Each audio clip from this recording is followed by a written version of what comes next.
যে নিজে চোর বলে সারা পশ্চিমবঙ্গে অনেক কষ্ট করে একটা মেডেল পেয়েছে চোরের, সেই মেডেলটাও যাকে তাকে পরিয়ে দেওয়ার চেষ্টা করছে। তৃণমূল ওই ঝান্ডা ধরে রাস্তাতেই দাঁড়িয়ে থাকবে, আর 2026-এর পর নবান্নে উঠবার জন্য সময় পাবেন না, রাস্তাতেই দাঁড়িয়ে থাকবেন। তার জন্য বোধহয় প্র্যাকটিস করছে। দেখুন, মমতা বন্দ্যোপাধ্যায় সুনিতা উইলিয়ামসকে নিয়ে যে এই ধরনের একটা বক্তব্য রাখবেই, সারা পশ্চিমবঙ্গবাসী এটার জন্য অপেক্ষা করেছিল।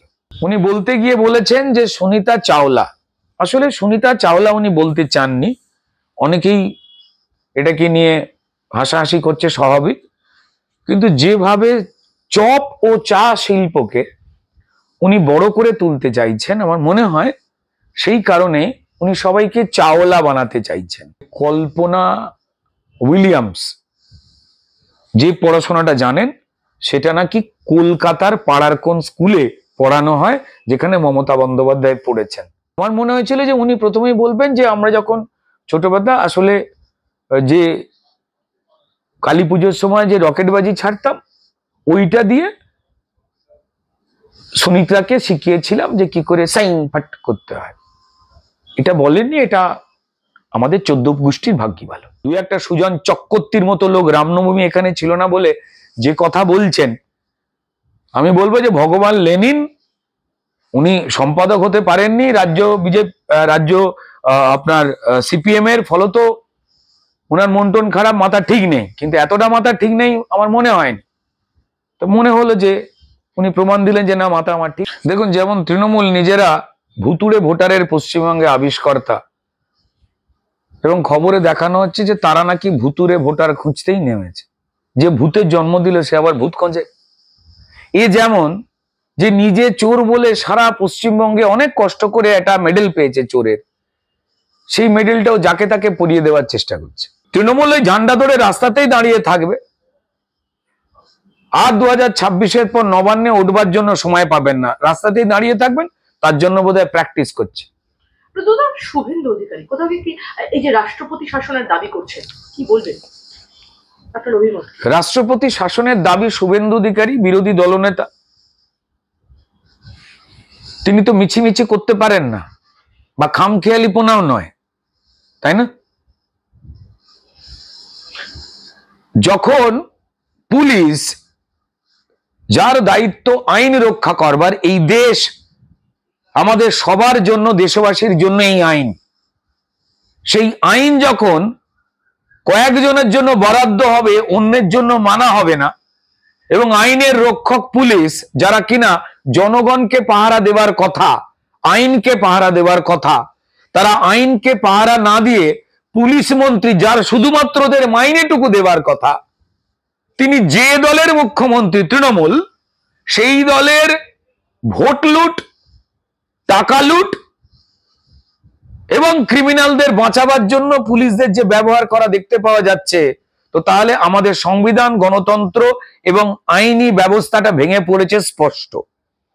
বারবার অনুরোধ করবার পরেও, আদালত থেকে নানান নির্দেশ যাওয়ার পরেও এই একই ঘটনা ঘটছে, যেখানে পুলিশের DG Rajeev Kumar press meet করে মিথ্যে কথা বলেন যে ভুয়ো পাসপোর্ট ধরা আমাদের কাজ না। বলতেই পারতেন, ভুয়ো পাসপোর্ট না হলে তৃণমূলের ভুয়ো ভোটার হবে কি করে, সেই জন্য আমি এগুলো করাচ্ছি, বলতেই পারতেন। তো তাই অর্থাৎ সংবিধানের লেখা মানুষের যে ভোটাধিকারের ক্ষমতা বা যে নাগরিক ক্ষমতা, ধর্ম মত নির্বিশেষে প্রত্যেকটি সম্প্রদায়ের ধর্মাচরণের যে ক্ষমতা, বেঁচে থাকবার জন্য কাজের যে অধিকারের ক্ষমতা, আমরা দেখেছি চাল ডাল চাকরি বাকরি কিভাবে লুট হচ্ছে। যেখানে গণতন্ত্র বিপন্ন হয়, সংবিধান বিপন্ন হয়, আইন বিপন্ন হয়, তখনই রাষ্ট্রপতি শাসন আসে। কারণ শাসক যে কারণে এইগুলো সামলাবার জন্য দায়িত্ব পেয়েছিল, সে তার দায়িত্ব পালন করতে পারছে না। তো ফলত তিনি ন্যায্যভাবেই দাবি তুলেছেন। আর আমি বিশ্বাস করি এই কথাটা যারা তৃণমূলের ভোটার, তারাও সাপোর্ট করবেন যে হ্যাঁ, আমরা তো এটাই করছি। এই যে কসবায় দেখলেন না, জলকে নেবে, দুই কাউন্সিলরের ঝগড়াতে জনগণের জল বন্ধ। অর্থাৎ এই গরমকালে তোমরা না খেয়ে মরে যাও, আমরা আমাদের তোলাবাজি নিয়ে ঝগড়াটা করব। তার পাশেই রোহিঙ্গা কলোনি, গুলশান কলোনি দক্ষিণ কলকাতায় লাখখানেক লোকের বাস, যারা বিদেশি, দিল্লিতে তাড়ানো শুরু হয়ে গেছে এদের। সারা পৃথিবীতে নিয়ম নেই যে বিদেশি মানুষ ইচ্ছা মতো আমার দেশে ঢুকে পড়বে এবং থাকতে পারবে, এবং তৃণমূল তাদের ভোটার কার্ড, আধার কার্ড এবং পাসপোর্ট বানিয়ে দিয়েছে। যারা বানিয়ে দিয়েছে এবং যাদের বানানো হয়েছে তারা প্রত্যেকেই গ্রেপ্তার হওয়ার মতো অপরাধ করেছেন, কঠিন অপরাধ। তো এখানে সত্যিই তো গণতন্ত্র বিপন্ন। তো ফলত এই দাবি শুধুমাত্র সম্মানীয় বিরোধী দলনেতা শুভেন্দু অধিকারী নয়, পশ্চিমবঙ্গের সচেতন যে কোনো মানুষ, তিনি হিন্দু হোক বা মুসলমান হোক, তারা প্রত্যেকেই এই কথা বিভিন্ন জায়গায় বলছেন। বিরোধী দলনেতা তার প্রতিধ্বনি তুলেছে।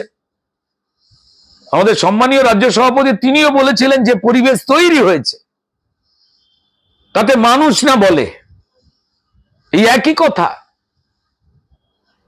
দুর্ভাগ্যজনক। দীর্ঘ 9 মাস পরে মহাকাশ থেকে পৃথিবীর মাটিতে পা রাখেন জ্যোতির্বিজ্ঞানী সুনিতা উইলিয়ামস। একদম সুনিতা উইলিয়ামসকে ইতিমধ্যেই তার যে ঘরে ফেরা, সেই নিয়ে আমরা দেখতে পেলাম যে গুজরাটে তার নিজের যে গ্রাম, সেখানে একদম বিপুল যে উৎসব, একদম উদযাপনের ছবি এলো।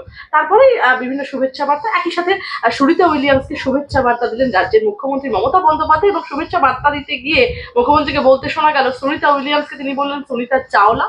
এবং বিধানসভায় দাঁড়িয়ে মুখ্যমন্ত্রী মমতা বন্দ্যোপাধ্যায় বলেন যে দেশের মেয়ে সুনিতাকে ভারতরত্ন দেওয়া উচিত, এই দাবি এমনটাই দাবি করেছেন তিনি। একই সঙ্গে জানালেন যে মহাকাশ বিজ্ঞান বা স্পেস সায়েন্স নিয়েও তিনি অর্থাৎ জ্যোতির্বিজ্ঞান, এগুলো নিয়েও তিনি পড়াশোনা করেছেন এবং করেনও। সুনিতাকে শুভেচ্ছা জানাতেও বলেননি তিনি। কি বলবেন?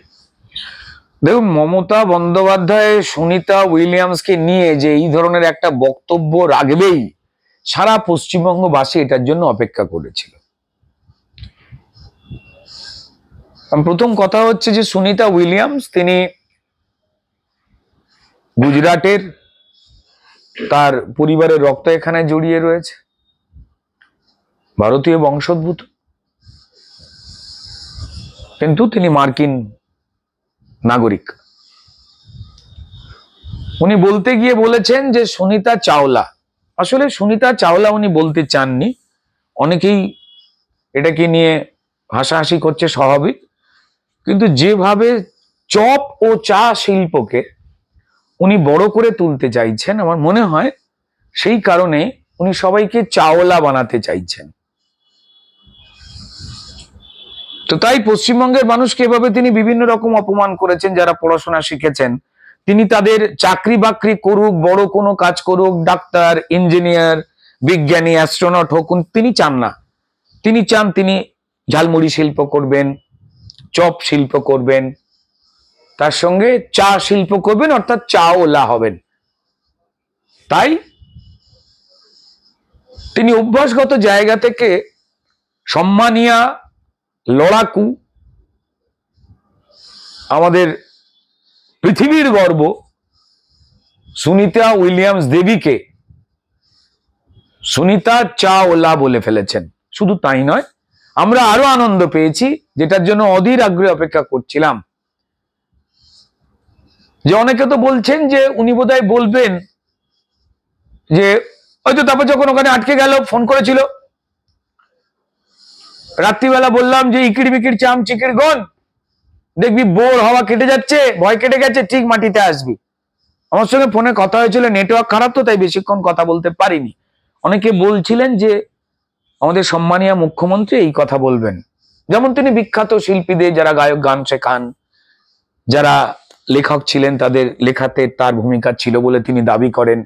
যেমন তার বাবা স্বাধীনতা সংগ্রামী ছিলেন বলে আমরা ইদানিং জানতে পেরেছি। মমতা বন্দ্যোপাধ্যায় কিন্তু বলেই দিয়েছেন যে এই মহাকাশ বিজ্ঞান নিয়েও নাকি তার পড়াশোনা আছে। আমি জানতে পারলাম আমাদেরই পাশের বাড়ি থেকে সমস্ত বাচ্চারা, তারা উনি যেখানে যেখানে পড়ে বড় হয়েছেন, যোগেশচন্দ্র ইত্যাদি টবিতে যা রয়েছে, বাড়ির সামনের যে স্কুল, ওই স্কুলে গিয়ে খোঁজবার চেষ্টা করছেন তারা, যে কল্পনা উইলিয়ামস যে পড়াশোনাটা জানেন সেটা নাকি কলকাতার পাড়ার কোন স্কুলে পড়ানো হয়, যেখানে মমতা বন্দ্যোপাধ্যায় পড়েছেন। তো আমরা অপেক্ষায় ছিলাম এরম অভিনব কিছুর। আমরা কেউ ঘাবড়ে যায়নি। বুকে ধাক্কা লাগা, খারাপ লাগা, কাজী নজরুল ইসলামের লেখা মহাভারত, রবীন্দ্রনাথ এবং গান্ধীজি একে অপরকে শরবত গুলে খাইয়েছেন, 1,500 কেজি বাচ্চা, ডাবল ডাবল চাকরি, এগুলো আমরা শুনেছি। ফলত আমরা অপেক্ষাতেই ছিলাম যে শ্রদ্ধেয়া সুনিতা উইলিয়ামসকে নিয়ে তিনি বলবেন, বা আমার মনে হয়েছিল যে উনি প্রথমেই বলবেন যে আমরা যখন ছোটবেলা আসলে যে কালী পুজোর সময় যে রকেটবাজি ছাড়তাম ওইটা দিয়ে সুনিতাকে শিখিয়েছিলাম যে কি করে সাইন ফাট করতে হয়। এটা বলেননি, এটা আমাদের 14 গোষ্ঠীর ভাগ্যি ভালো। বিজেপি রাক্ষস সাধুর বেশ ধারণ করে হিন্দুদের টোপ, মন্তব্য দেবাংশু ভট্টাচার্যের, কি বলবেন? বিজেপি রাক্ষস, আমি এই ধরনের অর্বাচীনের কথায় কোনো উত্তর দেবো না। এই কথাটাকে অর্বাচীনের কথাই বলে। দেবাংশু একটা সময় খুব ইন্টারেস্টিং কথা বলতো, মিথ্যে বলতো, কিন্তু যেভাবে বলতো সেটা কিন্তু শুনতে ভালো লাগতো। যেমন আমাদের বামপন্থী ভাইরা বলে, টেলিভিশন চ্যানেলে ওদের কথা শুনলে মনে হয় ঠাকুমার ঝুলির মতো গল্প শুনছি, কিন্তু নিজের পাড়ায় ওরা একটা ভোট পায় না, কারণ জানে ঠাকুমার ঝুলি শুনতেই ভাল লাগে, এর সঙ্গে বাস্তবের মিল নেই। তো তাই যেমন বামপন্থী ছেলেপুলেদের আমাদের টেলিভিশনে দারুণ ভাল লাগে, আড্ডা থেকে দারুণ লাগে, কিন্তু বাস্তবের সঙ্গে মিল নেই। তো এটা আমরা জানতাম, কিন্তু যবে থেকে কুণাল ঘোষের সঙ্গে ও মিশলো, যবে থেকে মমতা বন্দ্যোপাধ্যায় বললেন অভিজিৎ গাঙ্গুলির কাছে যখন ও হেরে গেল যে তুই ঘুমিয়ে হেরেছিস, তারপর থেকে যন্ত্রণায় ও কেমন যেন একটা হয়ে গেছে। তো তাই আমি ওকে আর ওর কথার আগের মতো আমার শুনতে ইচ্ছা করে না। জানি ও যেগুলো বলবে তার কোনো লজিক নেই, এবং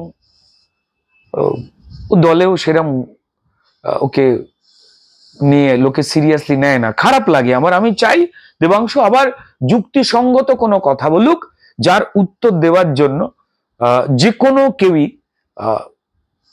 প্রতীক্ষা করবে। আমি দেবাংশুর সজ্ঞানে ফিরে আসাটার অপেক্ষায় আছি।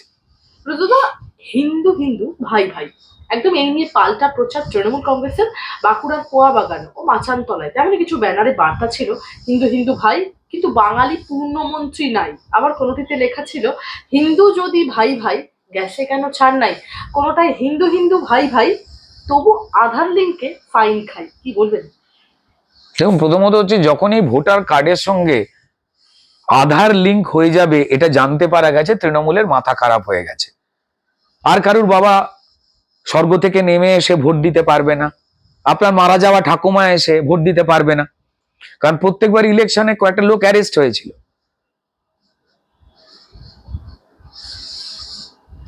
যে আপনার ভোট হয়ে গেছে তবু আপনি ভোট গ্রহণ কেন্দ্রের পাশে ঘুরঘুর করছেন কেন?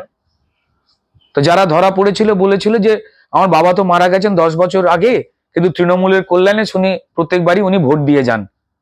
তো কিছু দলিলের কাজকর্ম বাকি আছে, বাবা যদি ভোট দিয়ে যান তৃণমূলের হয়ে যিনি মারা গেছেন, তাহলে বলবো যে দলিলেও একটা সই করে দিয়ে যেতে। তো তাই এই ভোট শিল্পে তাদের যে জালিয়াতি, এই যে বিদেশ থেকে লোক ঢুকিয়ে রোহিঙ্গা বা বাংলাদেশ তাদের যেভাবে বানানো হয়েছে, এই বায়োমেট্রিক যখনই হয়ে যাবে তখন এখান থেকে তারা আর বাঁচতে পারবেন না। ভুয়ো ভোটারের খেলা প্রায় শেষ। তো তাই তাদের মাথা খারাপ হয়ে গেছে, তাই উল্টোপাল্টা কথা বলছে যার কোনো মানেই নেই। ওদের বলবো যে ওরা সুস্থ হোক, একটু গরম পড়ছে, একটু ডাব পাপ খেতে বলবো আমি তৃণমূলে যারা দেওয়াল টেওয়াল লিখছে আইটি সেলের ভাইটিদের। আর শেষ দুটো প্রশ্ন আপনার কাছে, ব্রাহ্মণ কন্যা মমতা বন্দ্যোপাধ্যায় কেন হিজাব পড়তে হয় যদি ব্যাখ্যা করেন? বদমাইশির জন্য পরেন উনি হিজাব। তিনি একজন ব্রাহ্মণ কন্যা, তিনি একজন হিন্দু, তিনি কেন হিজাব পরে মুসলমান ভাইদের ঠকাবেন? এবং সব থেকে বড় কথা, মমতা বন্দ্যোপাধ্যায় তো পরিষ্কার ভণ্ড, মিথ্যেবাদী, হিন্দু মুসলমান কাউকেই ভালোবাসেন না ভোট ছাড়া। যে তাকে চুরির জোগাড় আর চুরির ভোটের জোগাড়, টাকার জোগাড় এগুলো করে দেবে, তিনি তার কাছে প্রয়োজনীয়, তিনি হিন্দু হোক বা মুসলমান, এ তো স্পষ্ট। কিন্তু মুসলমান ধর্মের যারা এখানের হুজুররা রয়েছেন, তাদের ধর্মে কি লেখা রয়েছে? তাদের ধর্মে তো আপনি আপনার ধর্মের মা, বোন, স্ত্রী কারুর সঙ্গে বসতে পারেন না ধর্মাচরণ করতে। এই কাজগুলো করতে, তাহলে একজন বিধর্মীকে অ্যালাউ করছেন কেন? এটা কি আপনার ইসলামে লেখা রয়েছে? যদি একটু জানিয়ে দেন। আপনি তো আপনারা ওনাকে নিয়ে ঢুকে পড়েন মসজিদে, যা আপনাদের ধর্মের লেখা রয়েছে না। মমতা বন্দ্যোপাধ্যায় ভণ্ড। তিনি কি চান? রক্তপাত, ভোট, টাকা ছাড়া আর কিছু যে চান না তা সবাই জানে। কিন্তু আমি আমার শ্রদ্ধা যারা মৌলবী মৌলানা হুজুররা রয়েছেন, আমি তাদের শুধু বলবো যে আপনাদের মঞ্চে গিয়ে যখন নামাজের সময় উনি উঠে পড়েন, কাফের টাফের নিয়ে জ্ঞান দেন, ভোট চান, তখন আপনারা পরিষ্কার বারণ করেন না কেন যে আমাদের ধর্মে আপনাদের কথা অনুযায়ী উনি তো কাফের, উনি তো আল্লাহকে বিশ্বাস করেন না অন্য ধর্মের মানুষ বলে। সেটা আমি তো শুনেছি আপনাদের লেখা আছে।